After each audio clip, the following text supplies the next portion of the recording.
Welcome to Not Another PD, the podcast for helping professionals who are over dull trainings and death by slideshow workshops. I'm Jasmine Purcell, social worker, coach, supervisor, and self-proclaimed boundaries queen. Each week, you'll hear real, honest conversations, sometimes solo, sometimes with expert guests. Think insider perspectives, practical takeaways, and a focus on your well-being, not just how you show up for clients. This podcast is about you, the human behind the caseload, the human behind the profession. So, what are we waiting for? Let's get started. Episode 10. I'm joined today with Hannah Gordon. Hannah is an accredited mental health social worker. She's the founder of Nextdoor Counselling and Consultation, providing professional support to adults navigating life's challenges. She offers counselling for those feeling overwhelmed, uncertain, or stuck, as well as specialist guidance for people living with dementia and their families, as well as strength-based supervision for professionals. Hannah's person-centered approach creates a safe and supportive space where clients feel heard, understood, and empowered to manage any self-doubt, navigate change, and build a clear path forward. She sees clients in her consultation rooms in the lovely Mornington and Frankston, as well as Australia-wide via Telehealth. That is such an impressive bio, Hannah, but thank you so much for being with us. How are you going? Good. Thank you for having me. It's, You're very welcome. A pleasure to actually meet you and talk to you. I know, because we'd met online, so we'd had enough contact online and through voice chats. This is the first time we're meeting in person, so I'm honoured that you're hosting me in your lovely home. So we're meeting in Hannah's home. And we've had a lot of, chats offline around the work we both do. So hopefully some of these insights will support all of you helping professionals out there as well. Hannah, one of the things you're really passionate about is supporting helping professionals like us to actually back themselves, whether it's trusting their skills or their intuition as practitioners, or simply feeling confident in the various roles that they do. Why do you think that many helping professionals struggle with backing ourselves? I think mostly we all struggle because the messaging we get sent from the world around us is that we have to get it right. Mm-hmm. And so when we can't get it right, we just do the bare minimum, because then if we step too far out of our comfort zone, we can't get hurt. So we just stay in the bare minimum. We don't want to back ourselves too much, because then if we back ourselves too much, then we have to step out of our comfort zone. So there's almost like that imposter syndrome.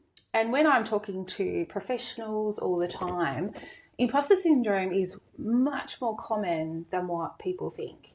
And it's because very often we just don't want to make ourselves vulnerable, particularly in the workplace. So to back yourself is almost a certainty, a precursor to stepping out of your comfort zone. And I think that has been a barrier in my own experience as well. I had to learn the hard way to back myself. Yeah, and that really resonates with me, but I'm sure a lot of people listening as well, that it doesn't matter how many years or decades of experience we have in the sector, imposter syndrome is something that can sort of creep in for all of us. 100%. Is there a particular time in your career, Hannah, that there was that turning point for you, which you started to back yourself more? Yes, I've been a social worker for nearly 20 years. And I spent a lot of that time, in the health field, in case management, all sorts of roles. And then I'd spent 10 years at a hospital, and I thought, gosh, I'd really love to step into private practice. I became a accredited mental health social worker, and I sort of put my feet in a little bit into the private practice world. And then just testing the waters. I was like, I don't know. And I still had a part-time job, so I wasn't all in. When I went all in, when I went full-time in private practice, that was by far the biggest moment in my career, where I had to back myself. I had to trust the connections that I'd made. I had to trust my skill set. And full transparency, I actually had a huge amount of imposter syndrome. I realized that I wasn't backing myself to, the highest degree. I had serious questions around what I was doing, and I was just hoping for the best. To the point that I even found myself applying for jobs as a backup. Oh, did you? Yeah, I didn't know that. I at a hospital, because I was like, right, well, that's my comfort zone, right? And I went to the interview even, and I was walking down the steps of this public hospital, and I was like, what the heck are you doing? Yeah, why am I here? And it was in that interview, though, speaking to another professional or a few, and I was like, gosh, I know my stuff. They would want me. Why don't I want myself? Right? And so that was a huge moment for me. And I'm part of a big group supervision. And I was really vulnerable, and I said, look, this is what's going on. I'm not backing myself. And they were like, oh my gosh, Hannah. Everyone was so surprised, because from the outside I was quite confident and I show up online and blah, blah, blah. But inside I had a little bit of work to do around building up my confidence, building up my voice as a private practitioner. So I was confident as a social worker, but stepping into the private world or putting on a different hat, I had to learn to back myself in brand new ways. And being open to that and making myself really acknowledge that, hey, you need to do some work in that space was an absolute game changer. So I withdrew my application. Oh, good. That's going to be my next question. Did you offer you the job? No, I withdrew 2 days after. I was like, Hannah, goodness me, stop this. And withdrew my application, apologised and thanked them for their time. And then I went all in on my business. Congratulations. That must have been freeing for you, that It feeling. totally was. And do you know what happened? I got call after call for new clients. I got a contract with a big health provider. And it was almost like, I don't know what people want to believe in, the universe, God, whatever. It was almost like when I chose to back myself, then the world backed me too. And my books are filled, my business is different. It's like I went to a whole different level.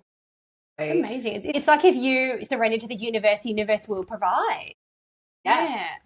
And I did see that you recently hired a business manager, so congratulations. This is what I mean. Huge so step. It's like it was after that, and then when all these beautiful new clients, I mean, I have beautiful clients that come and find their way to me. And so then I was like, goodness, I've got so much paperwork. I need someone with vision, and I've got Paul on board, and he's bit of a guru in the business world, so I can focus on my clients. So that's so important. It's really good as well that we're surrounded by people that can help us, and whether people listening have their own business or whether you're working in an organization, it's really important to be surrounded by people that back you as well. 100%. Yeah, and you've been part of that. I mean, once you find people that are journeying with you, building businesses, growing, grab onto them, because they're going to back you, even if they're not, overtly backing you. When you're walking alongside someone in a very similar space to you, you're supporting each other. And that's really powerful. Yeah. Thank you for saying that. I'm so glad that we connected, because it is nice to have colleagues around us. But if you don't have someone who's another professional backing you locally, then you can still make those online connections. If you can get into group supervision, I really recommend it. Yeah, I love group supervision. I run it myself. We're always learning. So supervision is always giving you that one-stop shop where you can be vulnerable, you can be safe, and you can learn and be supported to learn. That's what I'm really passionate about. I supervise quite a number of people all across Australia, and my position with supervision is always coming from that strength space, because we don't back ourselves enough. We've all got imposter syndrome at varying different levels, and I think in the world we live in, it's very competitive. You can feel quite lost quite quickly. So my passion underneath it or over it all is that strength-based approach, looking at what you're doing well, because we're the first people not to admit when we're doing something awesome,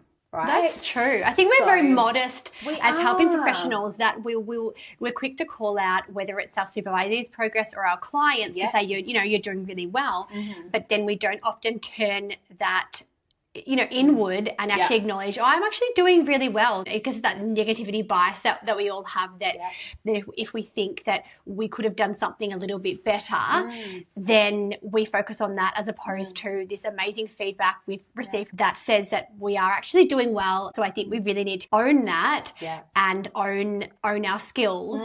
And Hannah, going back to what you were saying about that job that you applied for and you withdrew your application, was there anything else at that time that helped you to back yourself? Group supervision was massive.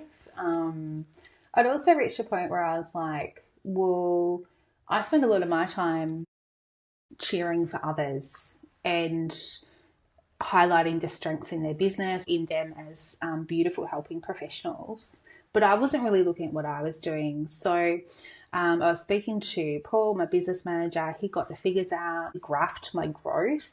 It was a key moment where I stood back and I reflected, and I could see the growth. I could see the change I was making. I was looking at, beautiful clients that want to keep coming back and seeing me. What a compliment. Oh, it is. So I was like, hold on, you're doing something good. Just keep going. And I think it was pausing was a really big moment for me, but also walking into the gloomy dungeons of a hospital. I was like, no way. Oh, yeah.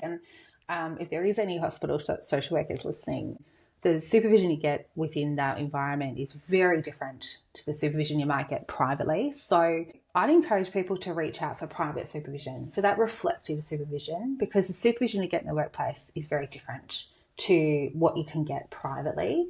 And I think that's where the change comes. That's where the growth, where the confidence comes, and I guess the broader support for you as an individual helping professional, not just an employee.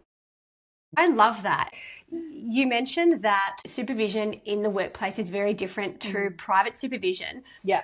What has supervision in the workplace looked like for you historically? For 10 years, I had employee workplace supervision, and it was very much KPI driven. It was task focused. So have you done this? Where are we sitting with this? And that's good, because as a business, you want to make sure your employees are doing the right thing. So it was more a tick box check-in. There was a little bit of discussion around what PD do you want to do, right? Yeah. So, there was a little bit of that. If it ever got approved, it was like, yes, this is the PD I want to do. But then often it's, oh, well, look at that next budget. Yes. Next budget comes around. Oh, no, but you already did this training. But that was a mandatory training. You forced me. That's right. Yeah. And I was speaking to a supervisor recently and talking about the difference between workplace supervision and then external supervision. Yeah. And what I've noticed about workplace supervision, and I call it sort of operational supervision, it's really, as you mentioned, it's like task focused. It's very administrative. Yeah. Often when I was working in organizations, I found myself leaving supervision with a long to-do list of, here are all the clients. This is what the outstanding actions.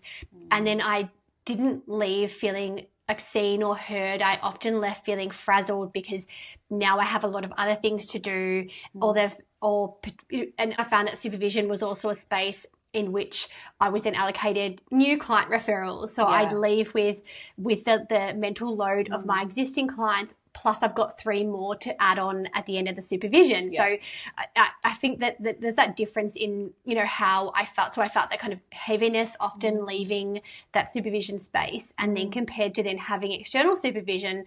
And even prior to having my own business, I was someone who always invested in external supervision, even when I worked for organizations. But going back to what you were saying, Hannah, is that I really wanted that reflective space. And I didn't want supervision that was just task focused and had a limited scope, that was just focused on the role I was doing for that organization, because I'm someone who always likes to set myself goals. It's a total game changer.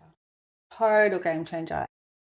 I often think back to those 10 years that I didn't really have it, that maybe if I had have had it, I might not have been so comfortable, and I had no growth during that period, which is interesting. Would you say you were set in your ways, Hannah? Very set. And that's good to be comfortable. But if I had have dug a bit deeper, if I had have had some reflective supervision, I might have gone, actually, this is where I want to go. This is what I want to do. It's about giving that space to yourself so you can think beyond the day-to-day, 9 to 5, 40 client load. Yes. Yeah. And given the work you do with your clients and their families around grief, dementia and disaster recovery, Vicarious trauma is something that you've seen up close, no doubt. What does vicarious trauma look like in helping professionals, and how can we actually start noticing it in ourselves? Yeah, look, it's actually something I've done a lot of work in over the years. After I left the health space, I stepped into disaster recovery. So I was in boots, in safety gear, walking through flood disaster zone, out on farms, in utes, and then at the fire front up in the Grampians. It was incredibly interesting, and I think the biggest takeaway from that period of my working life was that it wasn't necessarily the families that were impacted by the trauma, and it wasn't them that was that had the biggest need. Physically, they had a big need, but it was the people that worked on IGA who were serving everyone coming through, or the people at the SES sausage sizzle who were hearing the stories over and over again. And so when we talk about vicarious trauma, we talk about it from the perspective of, a big traumatic event. But vicarious trauma is that the trauma that's repeated over time. And it can be slow and it can be insidious. As helping professionals, we're exposed to traumatic events all the time. So for me, I love to flag the fact that some people might be experiencing vicarious trauma, because in the workplace, particularly as helping professionals, we do experience it, and we are exposed to it more than what we think. So for me, that was a huge learning moment, and it's one that I've been able to follow through in my supervision and in my counselling space as well. And Hannah, why do you think we don't talk about it enough, and perhaps why organisations don't acknowledge vicarious trauma and its impact on us? I don't think we don't know about it as much. We think we talk a lot about trauma, and we talk about the event, but we don't talk about that slow trauma that's building up over time. And there is more and more training happening about it, and there's more and more, I guess, a bit of a lens coming into the vicarious trauma space. But I think that's probably the biggest thing, is that we don't sort of, it's not on our radar. Yeah. Until someone highlights it. That's true. And it's interesting that we're talking about it, because I used to work in child protection. I remember when I first started, this is going back a long time ago, showing my age now, Hannah, but I remember we had a half-day training on vicarious trauma. It wasn't even a full day. No. And I was like, okay, this is great that I'm sort of learning a bit about this, but then it ended there. It wasn't an ongoing discussion. It wasn't in questions or screening questions weren't asked in any of the supervision. And even if you're able to do a once-off training on vicarious trauma, it's something that we need to keep returning back to. Correct. Because as you mentioned, Hannah, it's like the analogy of, is it the frog in the boiling water in the pot? But it's kind of like we don't realise, because we're hearing traumatic information from either from clients or in supervision sessions. We just hear it. Even in our personal lives, we can hear, everyone's stories. And I think people are drawn to us because they know of our helping nature. So sometimes it's not just in our professional roles, but we can sometimes find ourselves being, burdened with everyone's problems in our personal lives. Yeah. I mean, as helping professionals, generally you're in the role because you're a nice person. You are open to your neighbour popping over with some stress, or to the lady at the groceries telling you about her sore hip, right? Once we do start to open ourselves up to other people's stories, other people's traumas, it's hard not to let that stick on us. And it's when that sticks that it can become, a precursor to some mental health issues for us, or some trauma that we didn't ask for. Yes. So I think it's really important for helping professionals just to be aware of that. I love that. If I'm to choose a quote from the episode, it will be that, the trauma we didn't ask for. Is there one particular boundary, or it could be multiple boundaries, that you have in place that really separates your professional from your personal life that you could share with us? To be very, very good with my supervision, my private supervision, but also very aware, so very self-aware. So after I found myself out in the disaster recovery space, be out on driving long hours, and as I was driving home, I still had the images in my mind. I still had the stories. And even now, if I think back They're still families I think about. So they stuck, right? Their story stuck. And if I'm not careful, too much will stick. Boundaries become super, super important.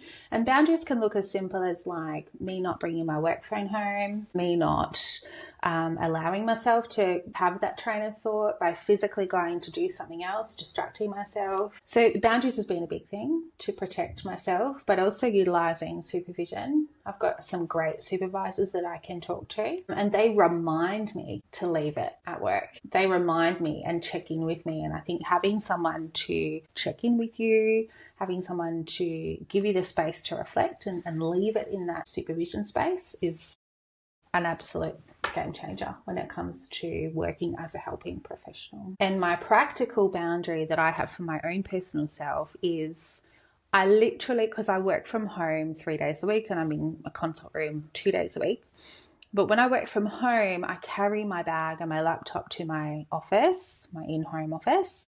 And then at the end of the day, I shut my computer down, I leave it there, I get my bag and I leave my office. This clear boundary has allowed me to leave work within the confines of my office. And it means that when I step out of that office, I can be a mum, I can be a wife, I can cook dinner without bringing all of that with me. And just having that really simple step in my day to day has been a game changer in helping me have healthier mindset. Hannah, thank you so much for sharing your insights with us. You're welcome. And how can people get in contact with you if they'd like to find out more about working with you, either as a supervisee or referring some clients for counselling? Yeah, absolutely. So my website is nextdoorcounselling.com. I have 2 arms. So I have a counselling arm in the business, which I do telehealth Australia-wide, and I have a consult room currently in Mornington and Capel Sound. And the other arm is a dementia-focused arm. So I do a lot of dementia consultation, cognition support, so people diagnosed with dementia. I'm on all the Insta handles, Instagram and Facebook, if you want to hear my funny stories. Okay, thanks for having me. Thanks so much. It's been an absolute pleasure. Thanks, everyone. Thank you so much for listening to Not Another PD. If today's episode resonated with you, share it with a colleague who could use stronger boundaries, less burnout and more balance. And don't forget to subscribe. Until next time, keep saying yes less.